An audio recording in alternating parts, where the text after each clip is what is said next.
Good evening students. हमारा आज का टॉपिक है हमें तारे टिमटिमाते हुए क्यों प्रतीत होते हैं। प्यारे बच्चों, अगर ये क्वेश्चन 1 नंबर में आता है तो इसका आंसर होगा प्रकाश के अपवर्तन के कारण।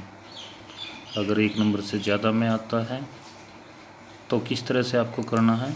देखिए, हमारा जो वायुमंडल है, वायुमंडल में नीचे की तरफ सघनता अधिक होती है। इस तरह से ये वायुमंडल की काल्पनिक रेखाएं बनाओगे आप और ऐसे लिखोगे बढ़ती हुई सघनता। मैंने आपको एक बार बताया था कि मैं शाम को घूमने के लिए ग्राउंड में गया था। वहाँ मैंने देखा कि एक स्कूल है, 4 बिल्डिंग है उसकी। नीचे वाली बिल्डिंग पे रेत ज़्यादा लगा हुआ था, उससे ऊपर वाली पे कम था, उससे ऊपर वाली पे कम था, और जो सबसे ऊपर वाली बिल्डिंग थी वो ऐसे लग रखी थी कि अभी साफ़ की हो। यानी मैं क्या बताना चाह रहा हूँ आपको कि वायुमंडल में नीचे की तरफ धूल मिट्टी ज़्यादा होने के कारण सघनता अधिक होती है, ऊपर की तरफ सघनता कम होती है। ये मैंने वायुमंडल की काल्पनिक रेखाएं बनाई हैं, असली में कोई रेखा नहीं है। यहाँ देखिए, ये आप एक तारे की वास्तविक स्थिति दिखाओगे, यानी असलियत में तारा यहाँ पे है, और जब ये तारे से प्रकाश आता है, अब देखिए नीचे की तरफ सघनता अधिक है, यानी अगर इन दोनों का मैं कंपैरिजन करूं तो ये विरल माध्यम है और ये सघन माध्यम है। और जब प्रकाश की किरण विरल माध्यम से सघन माध्यम में आती है तो वो सीधी ना आकर थोड़ी सी अभिलंब की तरफ मुड़ जाती है। इसे प्रकाश का अपवर्तन कहते हैं। ये प्रकाश का अपवर्तन हुआ है। बिल्कुल इसी तरह से अब हम इन दोनों, ये जो दोनों नक्षत्र हैं, इनका कंपैरिजन करें तो ये विरल है और ये सघन है।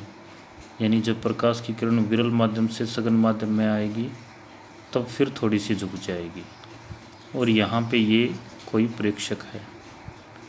तो इसको ये तारा, यहाँ पे आपने स्केल रखना है, फुटा रखना है और सीधी रेखा बना देनी है। यहाँ दिखाई देगा और कभी यहाँ दिखाई देगा। ध्यान रखें, ये दोनों ये तारे की आभासी स्थितियाँ हैं।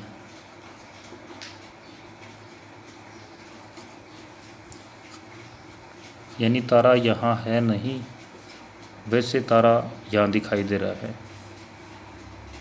ये आपने ध्यान देना है कि ये तारे की आभासी स्थितियाँ तारे की वास्तविक स्थिति से ऊपर बनानी है। और ये यहाँ पे आप एक बात और ध्यान रखोगे कि ये वायुमंडल की जो सघनता है ये स्थायी न होकर बदलती रहती है। यानी अगर कहीं धूल मिट्टी वगैरह ज़्यादा है, वहाँ ज़्यादा सघन हो जाएगा, दूसरी जगह कम सघन होगा। तो वायुमंडल की सघनता स्थायी नहीं होती और ये बदलती रहती है, जिसके कारण तारे की आभासी स्थितियाँ भी बदलती रहती हैं। और तारा कभी अधिक